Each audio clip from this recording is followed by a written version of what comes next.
que usted ha conversado con el expresidente López Obrador, el tema del gobernador Rocha. Es un aliado del presidente. No, que dicen que López Obrador le dijo a Rocha que regresara. No, es que la política ficción, vamos a llamarle así, ¿no? Durante este episodio, ¿Rubén Rocha Moya hizo contacto con el gobierno federal o viceversa, presidenta? No. Bastante incertidumbre para la población de Sinaloa. Sinaloa puede saber que ahí estamos, que el gobierno federal está ahí y están los otros poderes y está por definirse quién va a ser el gobernador o gobernadora. Yo me enteré por la publicación del propio gobernador. No tuve ningún conocimiento previo de que él quisiera regresar a ejercer sus funciones en el estado de Sinaloa. La verdad no me parecía pertinente, por decirlo menos. ¿Qué procede en este momento? El Congreso local tiene que nombrar un gobernador interino o gobernadora interina para poder llevar el ejercicio, ¿qué diría yo? Sencillamente que sea una persona con la capacidad, la honestidad, el profesionalismo y la entrega al pueblo de Sinaloa que se requiere. Pero particularmente aquellos que venimos del movimiento de transformación. Debe haber ante todo honestidad, honradez y lo más importante, entrega al pueblo y a la patria. No hay nada por encima de ello, nada. Esta visión de dirigentes de partidos políticos mexicanos, que habría que decir partidos políticos y quitarle lo mexicano, están entregados al extranjero. Quiten el nombre de esta persona. El presidente de un partido político de un país se la pasa más tiempo en otro país hablando mal del gobierno mexicano y de México, contrata consultores de otro país. ¿Qué es? Entreguista, traidor. No puedo llamarle de otra manera, no se le puede llamar de otra manera. ¿Qué ofrecen al pueblo de México? Pregunto, ¿qué le ofrecen? Le ofrecen lo que los conservadores del siglo XIX, traer a un príncipe, porque dirigentes políticos de un partido político mexicano se la pasan en Estados Unidos. Se contesta por sí solo. Y cuando se presentan aquí, pues es con violencia. Se contesta por sí solo. Ahora supuestamente ya están separados, ¿no? El PRI y el PAN, pero pues son el PRIAN. La verdad, no hay diferencia entre uno y entre otro. ¿Qué es del presidente López Obrador, que está por terminar o ya terminó, no sé, su segundo libro? Ese que está muy bien, que está sano, está contento, está bien y escribiendo. ¿Renunció a su cargo entonces? Porque ya usted da como por sentado que el periodo… Él lo pidió así en su carta, licencia definitiva, así se llama. No es renuncia como tal, sino licencia definitiva. Buenos días, ¿cómo están? Ya mejor. Casa llena. Bien, mejor. Me agarró una gripa de esas que nos agarran a todos, con fiebre y demás, pero ya mejor. Muchas gracias. Doctora, ¿cómo está? Carlos Guzmán de 4 Media Telecomunicaciones de Veracruz. Consultarle justamente de este tema de la educación. Muchos recordamos la exclusión que había, obviamente, pues los exámenes de admisión. En mi caso, yo nunca tuve, por fortuna, que pasar por un examen de admisión porque la educación de bachillerato fue muy buena en un tecnológico agropecuario con ingenieros agrónomos y matemáticos que me dieron esta educación. Pero consultarle al secretario de Educación, ¿cuál es la perspectiva que se tiene de esta convocatoria que se está haciendo a partir del día de hoy en esta plataforma para educación superior 2026? Anunciaba los lugares, pero a ciencia cierta, ¿cuál es el espectro que se tiene pues, de que los chicos puedan acudir? Se ha tenido todos los años de que se les desanima psicológicamente, los chicos ya no quieren estudiar. Es preguntarle cuál es la expectativa real que se tiene para este año de que puedan acceder los chicos a esta plataforma. Estos lugares son 36,000, decía la doctora, pero ¿qué expectativa se tiene realmente, secretario? Gracias, con su permiso, presidenta. Bueno, está muy clara la política educativa de la presidenta de México. La educación como un derecho. Se dice fácil, pero requiere un esfuerzo extraordinario, sobre todo ampliación de lugares. Durante muchos años se dejaron de construir preparatorias en la etapa neoliberal, por ejemplo, los tecnológicos, el sistema de bachilleratos tecnológicos, en los de 90 hasta el 2018, se construyeron apenas 20 tecnológicos nuevos. La presidenta construyó 20 en su primer año. Si lo que no se hizo en más de 30 años, se hizo en un solo año.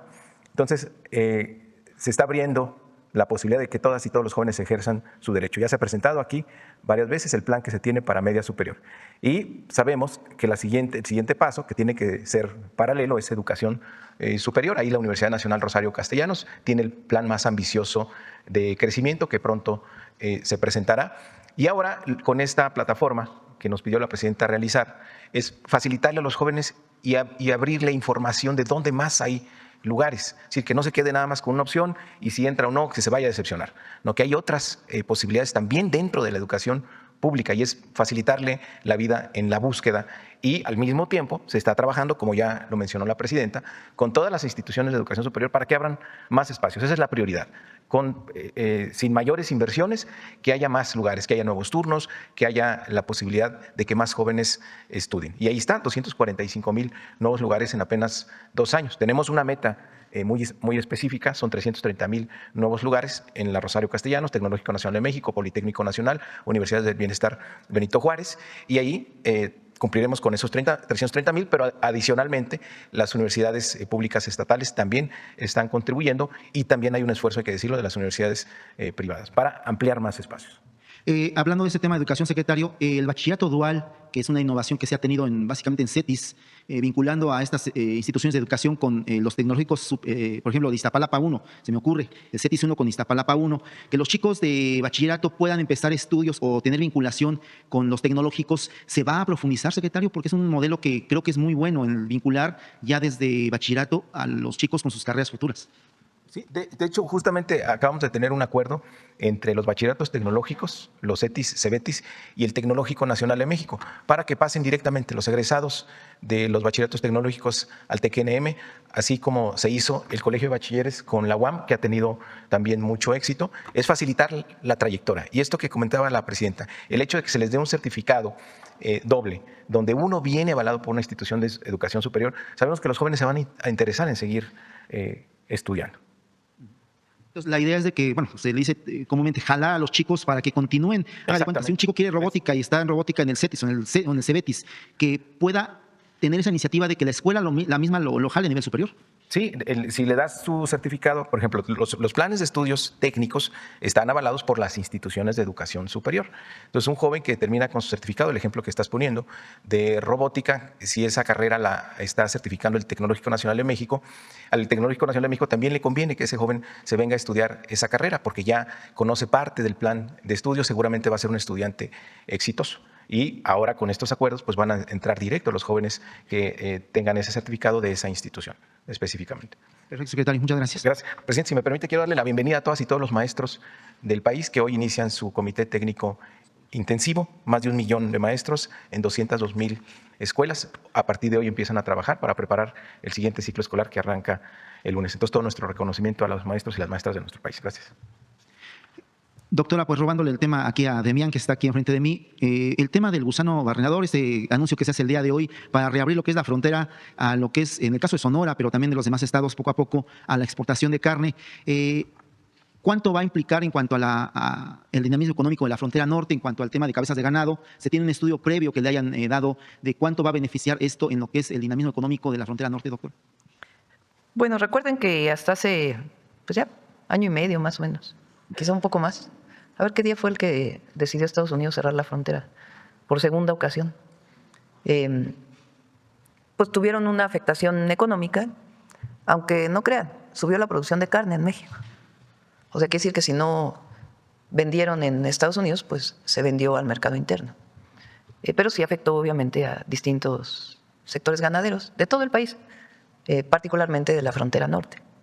Entonces hemos trabajado en varios temas con ellos. Uno es el que mencionaron, la posibilidad de producir carne en nuestro país de la mejor calidad para que pueda ser incorporada al mercado interno y también a la exportación.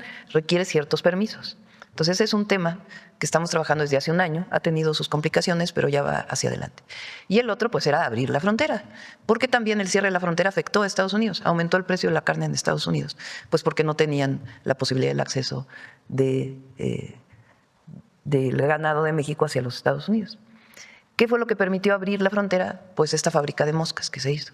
Es una fábrica de moscas que permite que no se reproduzca la mosca que produce el gusano barrenador. Eso es, digamos, en pocas palabras. Porque no son fértiles, las moscas que se producen no son fértiles y entonces ya evitan la reproducción del gusano. Entonces, ¿qué es lo que permitió? Pues que ya está produciéndose esta mosca. Ahora viene además una nueva especie y ya hubo las primeras liberaciones de estas moscas. Y se hizo esto hace 40 años o más de 40 años. Entonces ya se sabe que va a tener resultados. Y con esta nueva variedad o especie, no sé si es variedad, no sé si así se diga, a ver, le preguntamos a los biólogos, pues va a ser todavía mucho más eficiente. Entonces, esto da la posibilidad pues, de que ya haya confianza en la exportación del ganado. ¿Quién construyó la planta? Pues la construimos en México, en Chiapas, pero con recursos de los Estados Unidos y en coordinación con Panamá, que tiene una fábrica de moscas muy parecida. Entonces, ya está funcionando y eso nos permite abrir la frontera. Por lo pronto es en Agua Prieta, Sonora, y esperamos que poco a poco se vaya dando en otros lugares de la frontera. Ya para financiar el tema de la mosca, es muy importante porque incluso ya ha habido casos, si no me recuerdo, en Chihuahua en los últimos días. ¿Qué decirle a las personas, los que tenemos un poco de conocimiento en el tema pecuario? Sabemos que pues, esto puede ser con una mosca o cualquier otro tipo de gusano que pues, maltratada la herida, pues finalmente te genera una infección. Pero ¿qué le puede decir a las personas que se alarman por ese tema de que está apareciendo algunos casos en el norte del país? Lo que hay que hacer es sanear una herida, tanto si es en humano o es en algún animal. Porque el gusano barrenador también puede entrar en otras especies, que no es necesariamente el ganado vacuno. Entonces, ¿qué es lo que pasa? Que la larva entra a través de una herida, o el gusano entra a través de una herida. Entonces, ¿qué es lo que hay que hacer? Estar saneando la herida, que esté limpia. Esa es la mejor manera. Hay otras formas más artesanales en donde se estuvo combatiendo la reproducción del gusano barrenador, pero ahora pues ya se tiene esta forma más moderna, más elaborada, más eficaz, y eso nos permite pues que se abra la frontera. Perfecto. Gracias, doctora. Gracias. Vamos por acá. Buen día, Presidenta. Manuel Pedrero, de los Reporteros MX. Coyuntura premia, y no puede ser más que lo que sucedió este fin de semana en un caso vertiginoso con el señor Rubén Rocha Moya, con el caso de las licencias, regresos y presencias. Hay mucha incertidumbre en este momento, en concreto para las y los sinaloenses, sobre todo porque durante el desarrollo de esta conferencia se acaba de posponer. El Congreso pospuso justamente quién iba a ser el nuevo gobernador o gobernadora ahora que se da esta situación. Entre los mensajes que publicó en sus redes sociales, Presidenta, mencionó justamente no anteponer los intereses personales antes del paso a la historia y del proyecto de nación. Con todo lo que ocurrió y ya mirando 72 horas antes, ¿cuál es su conclusión de lo que sucedió este fin de semana con el caso de Rubén Rocha Moya, Presidenta? Yo me enteré por la publicación del propio gobernador. No tuve ningún conocimiento previo de que él quisiera regresar a ejercer sus funciones en el estado de Sinaloa. La verdad no me parecía pertinente, por decirlo menos. Y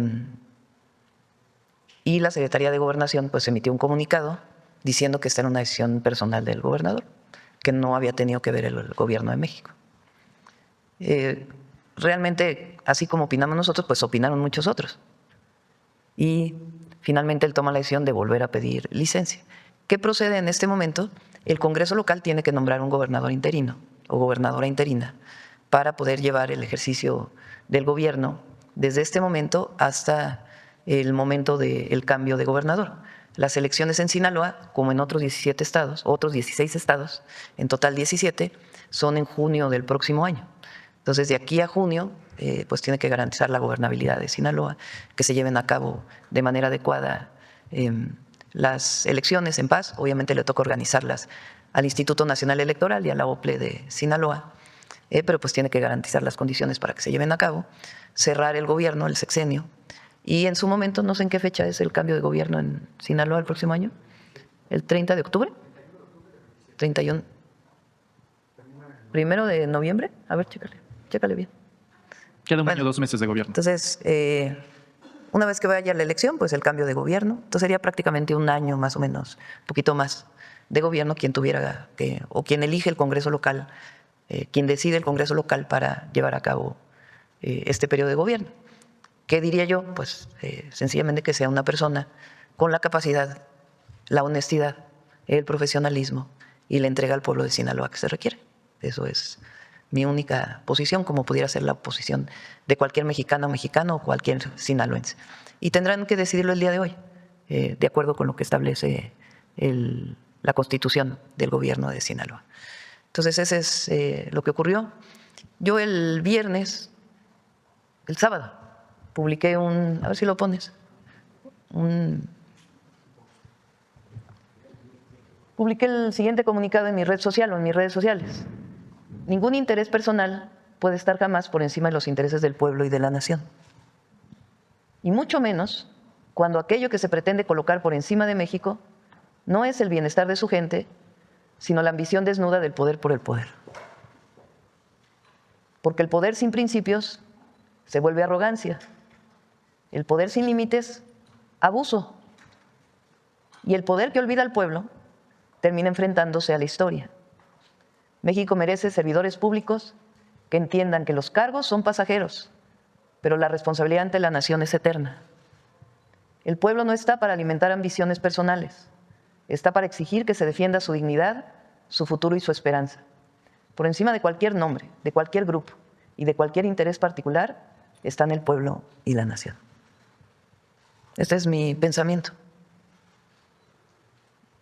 Para todas y todos los mexicanos que aspiran a un puesto de elección popular, pero particularmente aquellos que venimos del movimiento de transformación.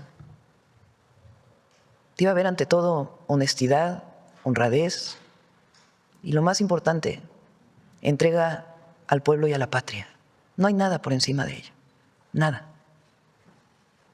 Entonces, ahora que el Congreso Estatal va a definir al próximo gobernador o al gobernador interino, gobernadora interina, pues tiene que tomar esto en cuenta.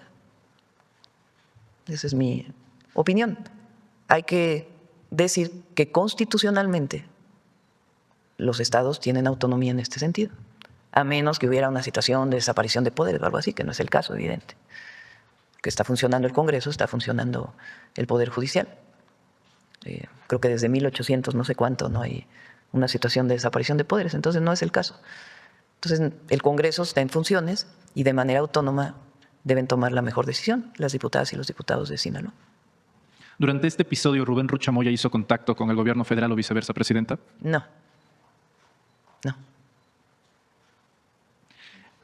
Insisto, es bastante incertidumbre para la población de Sinaloa. Sinaloa puede saber que ahí estamos, que el gobierno federal está ahí y están los otros poderes y está por definirse quién va a ser el gobernador o gobernadora. Hoy le pregunté al general secretario cuántos efectivos tenemos en Sinaloa. Son 15,000 efectivos.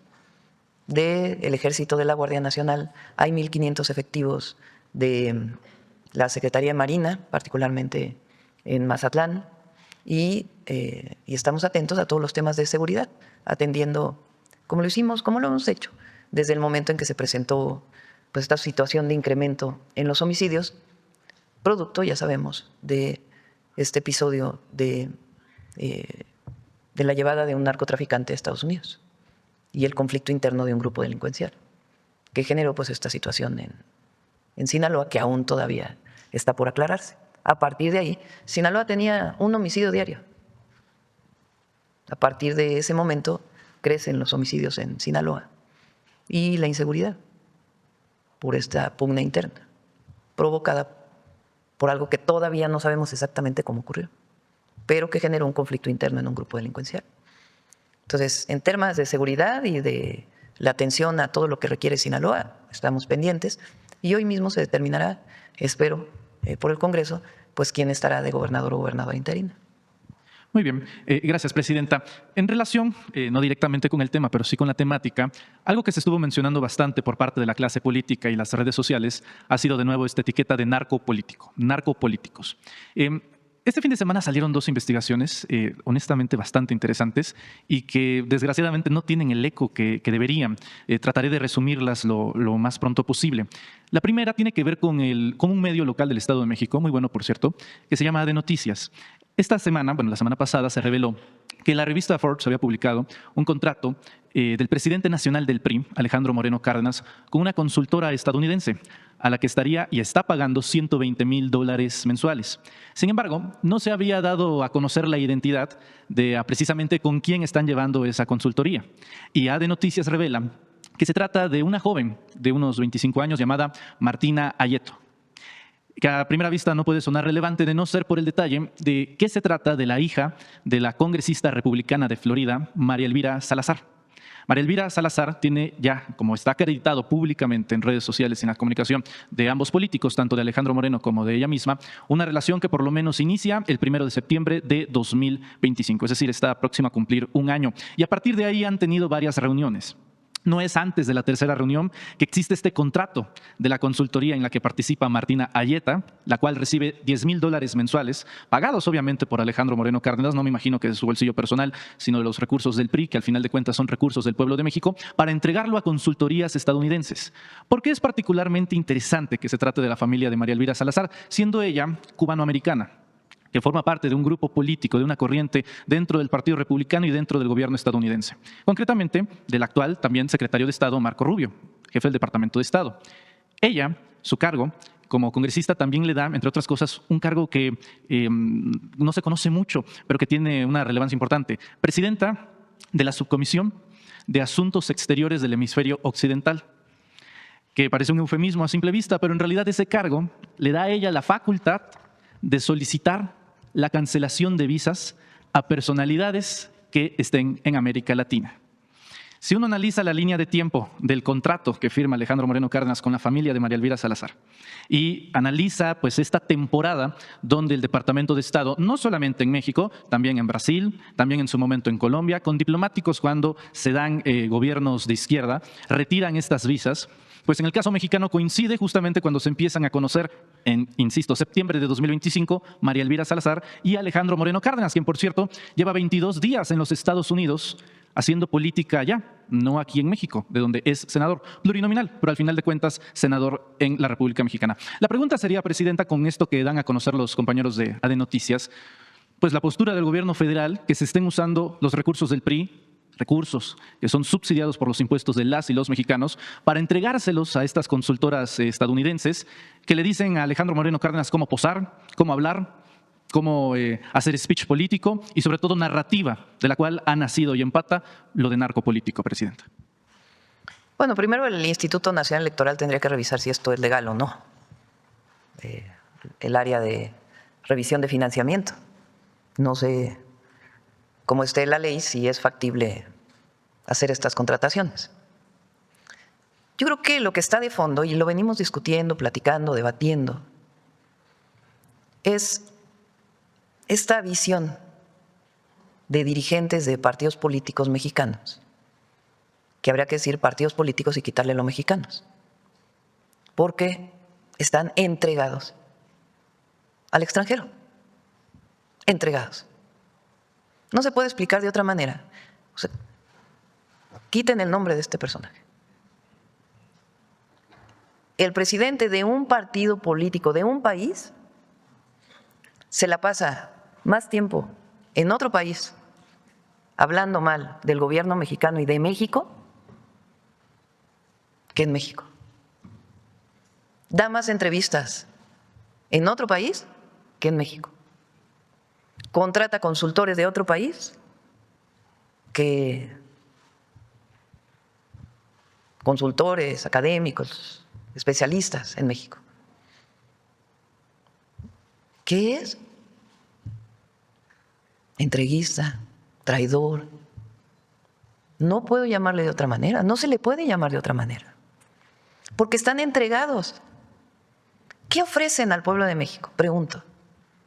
¿Qué le ofrecen? Le ofrecen lo que los conservadores del siglo XIX, traer a un príncipe, a un monarca, a gobernar a México, traer las ideas de fuera para gobernar en México. No tienen aquí prácticamente apoyo ya. Se han quedado muy solos. Entonces creen que yéndose al extranjero van a poder resolver los problemas internos. No. El pueblo de México es muy inteligente. Pero es interesante que todas y todos los mexicanos, porque este no es un asunto judicial ni mucho menos, nos demos cuenta de qué ocurre, qué está ocurriendo. ¿Por qué dirigentes políticos de un partido político mexicano se la pasan en Estados Unidos? Se contesta por sí solo. Y cuando se presentan aquí, pues es con violencia. Se contesta por sí solo. Ahora supuestamente ya están separados, ¿no? El PRI y el PAN, pero pues son el PRIAN. La verdad, no hay diferencia entre uno y entre otro. ¿Qué decimos nosotros? Y lo vamos a sostener siempre, porque es la única manera de garantizar la independencia y la soberanía de la patria. Pensar en el pueblo, actuar con el pueblo, no separarse del pueblo. Nadie debe hacer eso. Y para eso hay que estar cerca y hay que tener principios. honestidad, honradez, amor al pueblo, amor a la patria. No son muchos, pero hay unos que no los tienen. Se les olvidó el amor al pueblo y se les olvidó el amor a la patria. Presidenta Sheinbaum, insisto con este tema de la etiqueta de narcopolíticos. En este espacio, hace unos meses, denunciamos cómo la Embajada de los Estados Unidos estaba contactando periodistas, activistas, organizaciones civiles, influencers, en lo que, según sus palabras, definió como ayudar a combatir las falsas narrativas que perjudicaran al gobierno estadounidense. En ese momento, muchos decidieron hacer mutis, silencio estratégico. Otros, más aventurados, decidieron llamarlo una teoría de la conspiración. Se sabe en el imaginario colectivo de esta influencia que tienen con muchas personalidades que no hablaban antes de política y ahora lo hacen, o con otros que de plano son un invento de oligarcas mexicanos. Pongo un caso muy concreto de Claudio X González. Existe esta organización llamada Narcopolíticos, que presuntamente se dedica a exhibir e identificar a personajes políticos con el crimen organizado. Su fundador es el joven Miguel Mesa.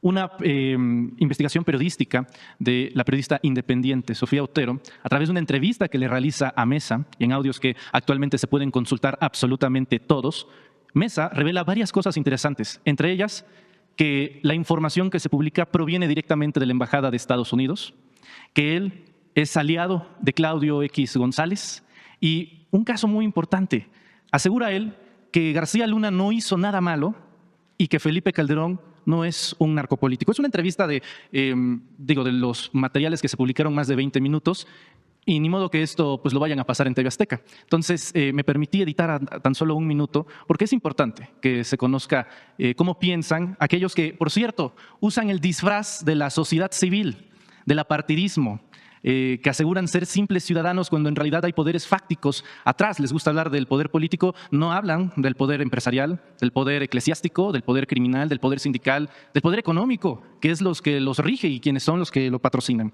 Además, esto no viene precisamente en esta versión del audio, pero incluso habla de cómo operó, siendo él, estando en contra de la elección judicial del 2025, operó campañas judiciales de candidatos ligados a Roberto Gil Suart. O, por ejemplo, también cómo tramitó más de 127 amparos en contra del aeropuerto que construyó Andrés Manuel López Obrador. Yo leí algo hoy me pasaron un resumen. ¿Esta persona quién es? Miguel Mesa. Y él dirige el sitio Narcopolíticos. De hecho, también hay organizaciones. ¿Él fue asesor? Él fue asesor de Movimiento Ciudadano, de Claudio X González, de litigio estratégico, de todos los tentáculos de las organizaciones de Claudio X González. Fue jefe de oficina de la senadora Laura Ballesteros, cuando era, por cierto, suplente de Xóchitl Gálvez. Trabajó en Mexicanos a favor de la corrupción de Claudio X González. Es decir, tiene un historial. Se presenta como sociedad civil. Correcto, a través de la plataforma Narcopolíticos. Entonces, y por cierto, también a través de una organización, venido a menos, no les funcionó, de Mexicanos al Grito de Paz. Bueno, también están involucrados todos ellos, y no es una, insisto, teoría de la conspiración. Él mismo lo confirma. Entonces me permito reproducir el audio de las palabras de Miguel Mesa. Entonces decidimos fundar nuestra... Por cierto, Mesa dice, disculpe el lenguaje, pero es importante, que Narcopolíticos es un vehículo para echar putazos, así tal cual. Entonces decidimos fundar nuestra propia SEI, básicamente con la idea de, güey, va a ser un vehículo para echar putazos. Y ahí está, y al que le sirva, ¿no? Al final de la campaña, a través de un funcionario de inteligencia que había trabajado con agencias de seguridad estadounidenses, nos llegó unos cables de inteligencia sobre los vínculos entre Adrián y el crimen organizado, ¿no? Y estos cables de la embajada gringa, que justo los acabamos de publicar completos por primera vez. ¿Crees que Calderón sabía? ¿De García Luna? Sí. No, pero ese es punto y aparte. Llegué a esta reflexión hace menos de un mes. Pero dije, güey, es que General García Luna no hizo nada malo. O sea, solo hizo exactamente lo mismo que hace la DEA, que es apoyarse en un cartel y apoyarlo para putearse de enfrente, ¿no? ¿No clasificarías entonces a Calderón como un narcopolítico? Con las pruebas que tenemos, no. No soy abogado, porque no he terminado mi tesis, pero pues le hago al cuento. Que yo no sé cómo alguien puede litigar no teniendo pues el título, pero bueno. Presidenta, esta ya es mi opinión. Hasta por el momento han sido solamente los hechos. México está viviendo un episodio de Bahía de Cochinos, pero en su versión digital. Es la intromisión total de querer implantar narrativas a toda costa. Y lo estamos viendo en tiempo real, Presidenta. Entonces, es un asunto que en realidad nos atañe a todos, porque estamos viendo en tiempo real cómo fuerzas extranjeras quieren decirle a los mexicanos cuál es la narrativa de su propio país. Me gustaría conocer su opinión, presidente. Bueno, número uno, ha avanzado tanto la inteligencia artificial y todos, digamos, los avances en la informática, que en efecto hay quienes con dinero generan tendencias en las redes sociales y ahora es más fácil con la inteligencia artificial. Y las plataformas se prestan para ello. De tal manera que hacer una campaña contra una persona sin fundamento, a partir de una noticia falsa o de la tergiversación de una nota y hacerlo viral o hacerlo tendencia, es posible hacerlo sin tener a la gente. Uno pensaría, son 500,000 reproducciones, son 10 millones de reproducciones, 200 millones de personas están hablando de esto. No, no son personas, son robots, son bots que a través de un mecanismo generado hoy por inteligencia artificial generan tendencias en las redes sociales y crean contenidos de manera muy rápida. Es cierto, las redes sociales en muchos se han convertido en eso y están siendo usadas políticamente por quienes no están de acuerdo con una posición u otra y en particular por aquellos gobiernos que estamos cercanos a los pueblos, gobiernos humanistas. Lo hemos visto en las recientes elecciones en distintos lugares de América Latina, aunque no solo. ¿Qué tenemos que hacer frente a ello? Lo primero es divulgar, informar. Esto es indispensable que se comunique, porque te puedes ir con la finta de una noticia que en realidad no tiene nada de cierto, donde no hay verdad y que se vuelve algo tremendo a través del uso de los distintos algoritmos de las plataformas digitales utilizados en mucho por organizaciones de derecha. Entonces, y en mucho a veces por injerencia de otros gobiernos. Eso evidentemente tiene que demostrarse. Entonces, no es que todo lo que aparezca en las redes es cierto. Tampoco es cierto que todo lo que aparece en las televisiones es cierto, o en el radio es cierto. Pero particularmente las redes sociales y la adicción que se genera a partir de los algoritmos en las redes sociales, pues puede generar una opinión de una nota que no tiene ninguna validez. Y se usa como injerencia, es verdad, eso es verdad. ¿Qué tenemos que hacer? Informar, informar, informar y trabajar para la regulación, para que esto no se convierta en, bueno, el ciudadano, ¿dónde quedó? ¿Dónde quedó la ciudadana? ¿Dónde quedó la persona? Entonces, esto es algo fundamental. Ahora, lo segundo, desde que estuve yo en campaña, nada más que en 2 años el desarrollo de las redes sociales y la inteligencia artificial ha escalado exponencialmente. Desde que estuvimos en campaña, el uso de narcocandidata, narcopresidente, narcogobierno, se utilizó sin ninguna validez, sin ningún fundamento, como parte de una campaña. De mucha hipocresía también, porque ellos sí estuvieron involucrados en apoyar a un grupo delictivo durante el periodo donde fueron presidentes, particularmente Felipe Calderón, con lo que ya conocemos de García Luna. Pero ahora se atreven a hablar de algo donde no tiene ningún fundamento. Entonces, primero, todos tenemos que garantizar que en efecto no hay ningún vínculo entre un grupo delictivo y un gobernante. Y particularmente las fiscalías tienen que hacer su trabajo en eso. Y los partidos políticos tienen que hacer su trabajo en eso. Fíjense, Morena propuso en el Congreso que hubiera una comisión del INE para que estuviera en contacto con las agencias de seguridad del Gobierno de México y la Fiscalía para poder revisar los candidatos, si es que había alguna información. ¿Quién se opuso? Los partidos de oposición. Hay que decirlo también, porque si no, no tiene coherencia lo que estamos presentando. Entonces, evidentemente que los gobernantes tienen que ser honestos. Y ahí donde hay pruebas de un vínculo de un gobernante con algún grupo delictivo, tiene que procederse. Pero tienen que haber pruebas, no anuncios, no opiniones.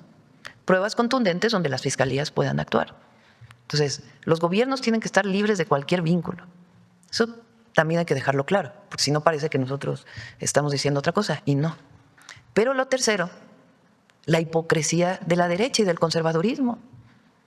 ¿Qué gobierno tuvo vínculos con un grupo delictivo? El de Calderón. Pero ahora ellos son los que se visten de puros o de morales. ¿Dónde? Y el pueblo de México tiene que estar seguro, o tiene que tener la suficiente información, inteligencia, que es bastante inteligente, para saber dónde está lo cierto y dónde no. Y para ello hay que informar, informar, informar, informar. Lo que es muy difícil que ocurra en México es que llegue un gobierno de derecha.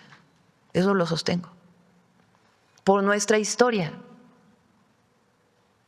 por lo que somos y porque los gobiernos de derecha no están con el pueblo. Por definición, están en contra del pueblo, por definición. Tienen intereses cupulares, personales, que no tienen nada que ver con el bienestar de la gente.